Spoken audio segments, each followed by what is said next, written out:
গিরিবরধারী নন্দদুলা তুমি গিরিবরধারী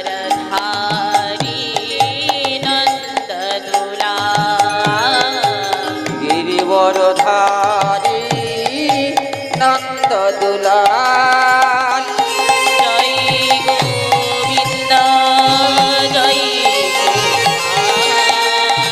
কেশব মাধব দীন দয়াল জয় গোবিন্দ জয় গোপাল কেশব মাধব দীন দয়াল জয় গোবিন্দ জয়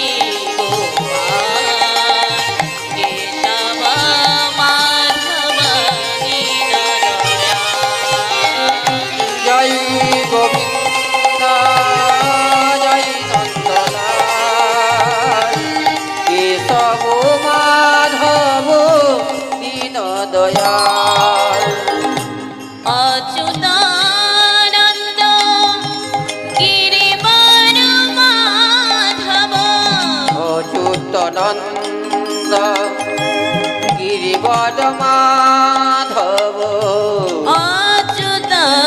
অচ্যুতানন্দ গিরিবর মাধব অচ্যুতানন্দ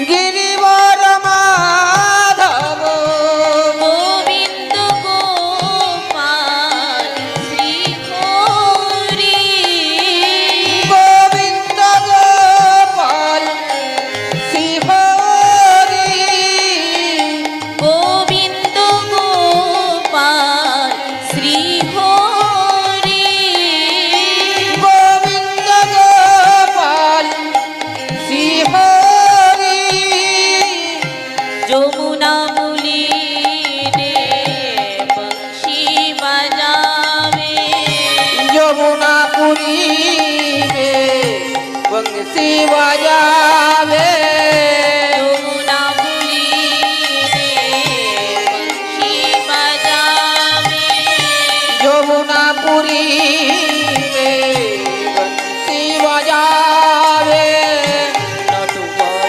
বেশ ধরিয়া তুমি নটবর বেশ ধরিয়া নটবর বেশ ধরিয়া তুমি নটবর বেশ ধরিয়া জয় গোবিন্দ জয় গোপাল কেশব মাধব দীন দয়াল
আমার এই ক্ষুদ্র সম্প্রদায় গৌর গোপীনাথ সম্প্রদায়ের তরফ থেকে আমি সাধনা মণ্ডল আপনাদের চরণে জানাই শত কোটি দণ্ডবোধ প্রণাম। হরি বল।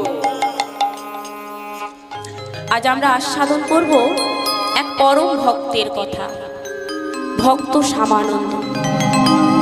কিন্তু আপনাদের মতো ভক্তের সম্মুখে দাঁড়িয়ে দুটো কৃষ্ণ কথা বা হরি কথা যে বলবো বাবা, সে ক্ষমতা আমার নেই। হয়তো অনেক ভুল ত্রুটি হতে পারে, তবে আমি আশা করব আপনারা আপনাদের কন্যা ভেবে বা বোন ভেবে আমাকে মার্জনা করবেন। হরি বল। শাস্ত্রে আছে ভক্তের কৃপা থাকলে অসাধ্য সাধন করা যায়। তাই আপনাদের মতো ভক্তের কাছে আমার একটাই নিবেদন, আপনারা আপনাদের চরণ ধুলির কিঞ্চিত কিঞ্চিত অংশ আমার মস্তকে দিয়ে আশীর্বাদ করুন। এই চরণ ধুলির বলে বলিয়ান হয়ে হয়তো দুটো কৃষ্ণ কথা বা হরি কথা বলতে পারবো। আমি তো আগেই বলেছি লীলা পরিবেশনে ভুল ত্রুটি হতেই পারে, তবে আমি আশা করব আপনারা আপনাদের কন্যা ভেবে বা বোন ভেবে আমাকে মার্জনা করবেন। সময় খুব অল্প, আর কথা নয়, এবার আমরা লীলার মধ্যে প্রবেশ করি।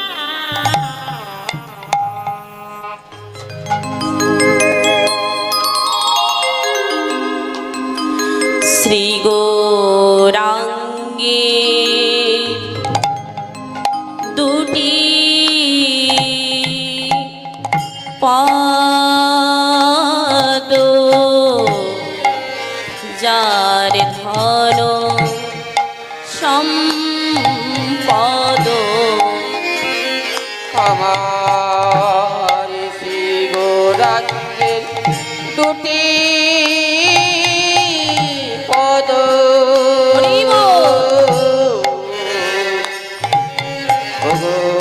জারি ধন সম্পদ। শ্রী গৌরাঙ্গে দুটি পদ যার ধন সম্পদ, শ্রী গৌরাঙ্গের দুটি পদ যার ঘন সম্পদ।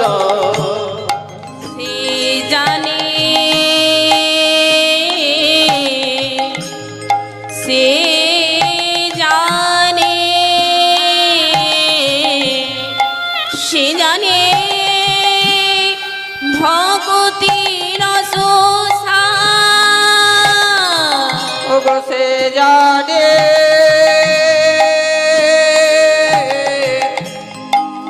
সে জানে সে জানে ভগতি রসসা। জানে শুধু সেই তো জানে, জানে শুধু সেই তো জানে। জানে জানে শুধু সেই তো জানে, ওগো জানে শুধু সেই তো জানে। যে জন গৌর চরণ সার করেছে, জানে শুধু সেই তো জানে। গুরু চরণে সার করেছে, জানে শুধু সেই জনে জানে। যে জন গৌর চরণ সার করেছে, জানে শুধু সেই তো জানে।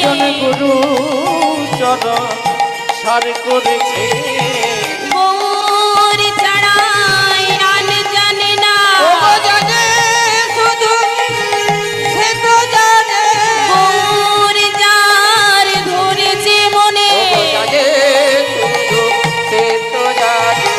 ভক্তি রসের তত্ত্ব জ্ঞানে, ওগো জানে শুধু সেই তো জানে। এবার ধরো গৌর চরণ আমার খানি, সতীর নন্দন গৌর হরি সে যে পতিত ধারকারী, গৌরের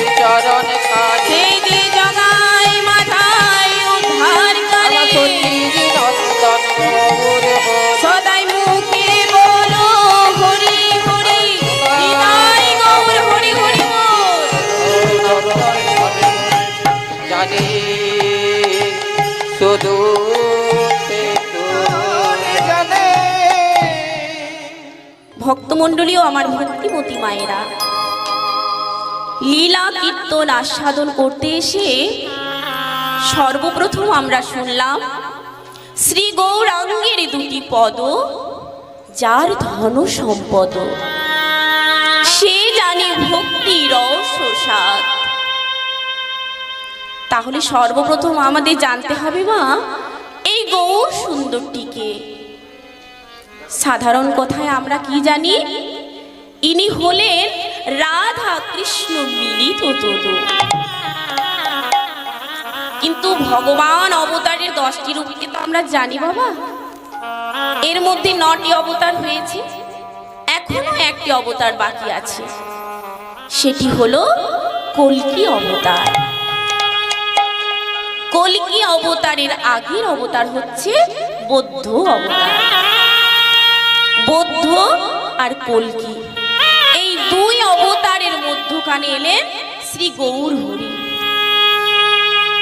কিন্তু মা মনে রাখবেন, এই গৌর হরি কিন্তু অবতার নয় মা, ইনি হলেন অবতরী। অবতার হরি হয়েছেন অবতরী। তাহলে এবার আমাদের জানতে হবে অবতার আর অবতরীর মধ্যে পার্থক্য কি।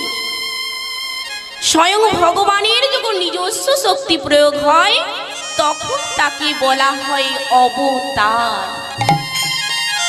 কিন্তু এই কলিকালে গৌর হরি কোনো শক্তির প্রদর্শন করেননি, তিনি এসেছেন ভক্ত হয়ে। আর এই ভক্ত হয়ে আসাটাকেই বলা হয় অবতরী। তিনি আমাদের মতোই মূঢ় জীবকে হরিনাম রস অকাতরে দান করে গেলেন। তাই এই গৌর হরির চরণ যারা বন্দনা করেন, যারা গৌর ছাড়া আন জানে না, যাদের বদনে সদাই গৌর গৌর না, তাদের হৃদয়ে সদাই ভক্তির প্রকাশ হয়। কিন্তু একটা কথা কি জানেন মা, বর্তমান যুগে আমরা কেউ সাধু সঙ্গ করতে চাই না, সৎ সঙ্গ করতে চাই না। আমাদের সমস্ত কর্ম করার সময় আছে, কিন্তু ঈশ্বরকে সেবা করার আমাদের সময় নেই। আমি যদি কাউকে বলি চলো একটু ঠাকুর নাম করে আসি, উত্তরে সে কি বলে গো, সে বলে এখন কি বয়স হোক তারপর না হয়ে যাব। কিন্তু মা, আমরা কেউই বুঝি না, দিনে দিনে দিন ফুরাইয়া যায়। তাই কবি বিদ্যাপতি লিখলেন, আধো জনম হাম নিদে গোয়াইনু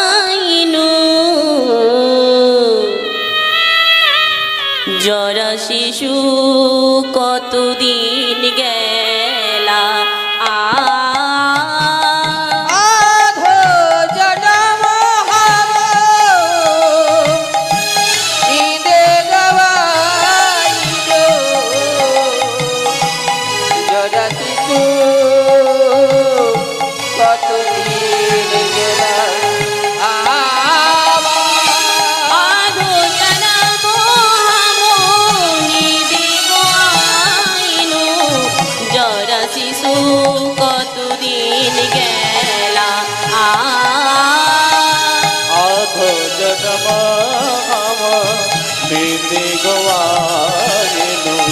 জরা শিশু কতদিন গেলা।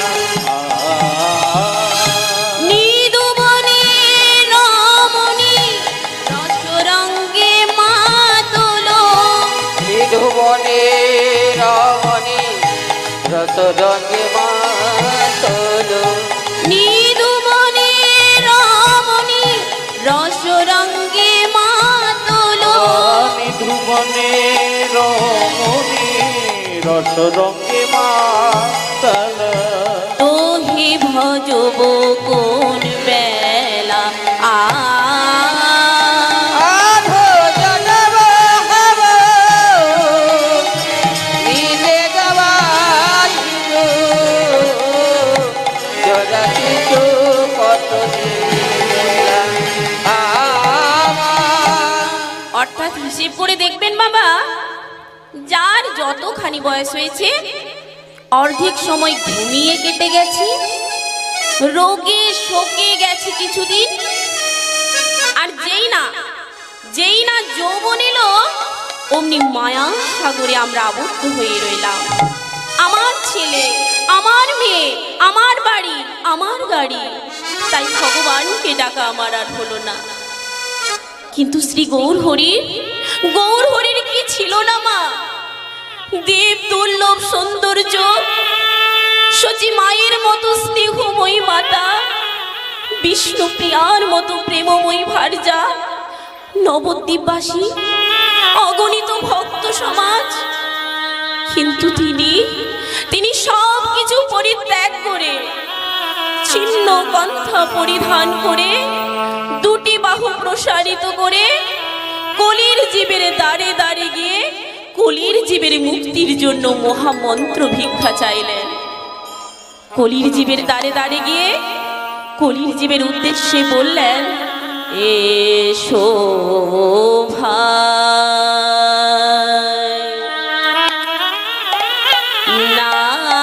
নাম গায়,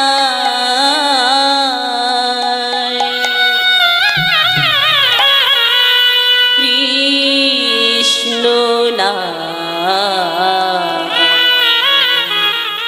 মধুর নাম। এসো ভাই, নাম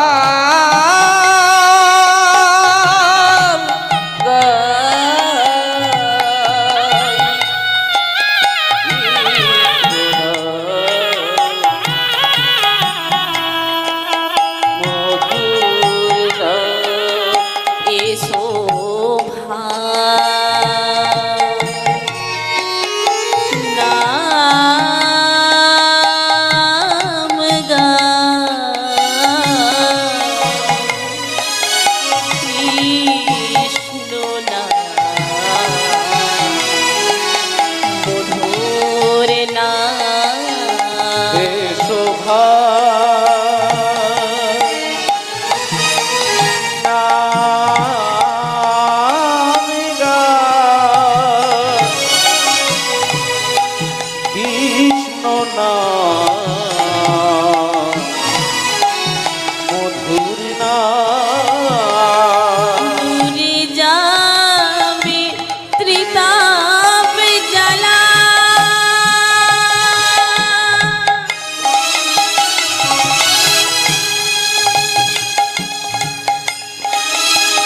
তোমরা নাও গো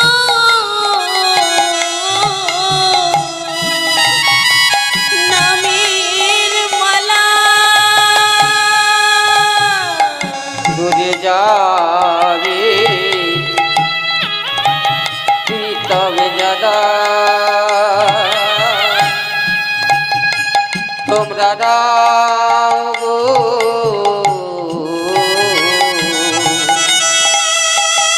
নামের মালা। দূরে যাবে ত্রিতাপ জ্বালা, তোমরা নাও গো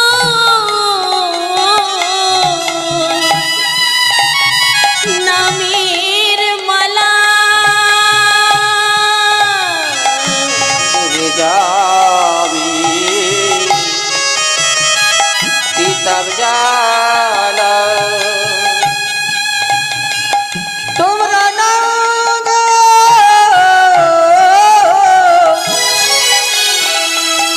নামের মালা। বলো না অবিরাম কৃষ্ণ নাম মধুর নাম।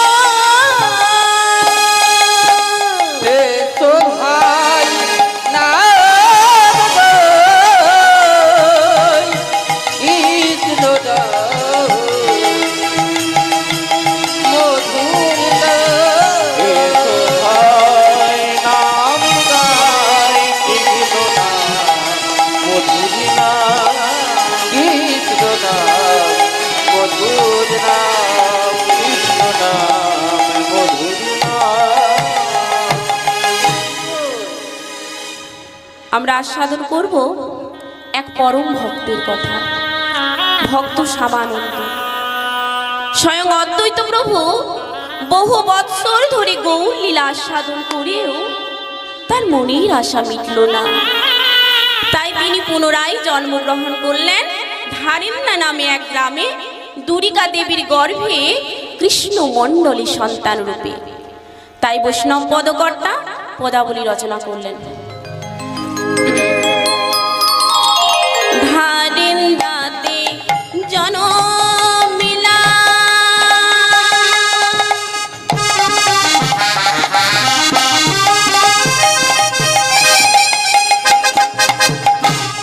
দুঃখী মন্ডা আরে তাতে জনমিলা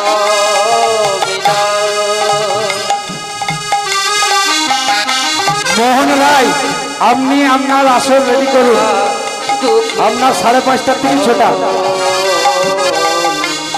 মাতার নাম দুর্গা, পিতা কৃষ্ণ মন্ডা।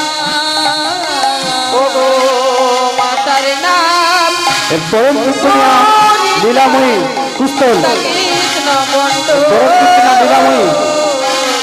পুত্র হেরি পিতা মাতার আনন্দ না ধরে, পাড়া প্রতিবেশী সবে জয় ধ্বনি কর। প্রতিবেশী সবে জয় ধ্বনি করে। পাড়া প্রতিবেশী সবে জয় ধ্বনি করে। কিবা পাড়া প্রতিবেশী সবে জয় ধ্বনি করে। মায়েরা সময় খুব কম, কিছু করার নেই, পরে শিল্পী চলে এসেছে।